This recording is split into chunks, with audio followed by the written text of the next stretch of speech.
Unless you've got the memory of a politician who accidentally forgets to declare his expenses, you'll remember in the last tutorial we glanced at this area here when we quickly looked at changing our key and scale.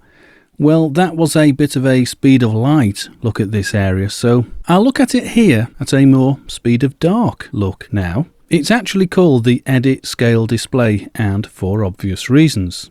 Now, the idea of the Edit Scale Display is simple. It's there to initially set our scale and subsequently limit or restrict which notes get through or processed.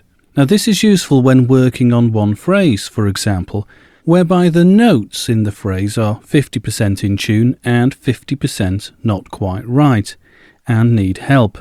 So, by telling Autotune which notes to ignore and not process, we can apply more severe auto-tuning to those notes that need the extra help.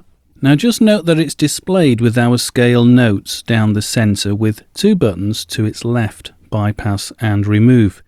And in this tutorial, this is what we're going to look at.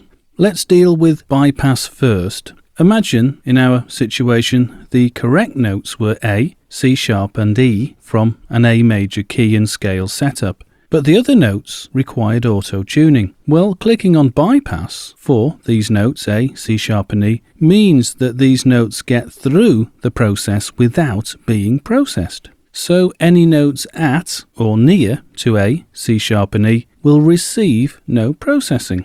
However, if you activated remove instead of bypass for those pitches, then any notes at A, C sharp and E or near to them will not be sounded at those pitches. Instead, they'll be moved to the next nearest note in the scale. So A would be processed to sound at either G sharp or B, depending on how close it is to either of those pitches. Okay, so fairly simple to understand these two buttons, bypass and remove, and how we use them within the Edit Scale Display.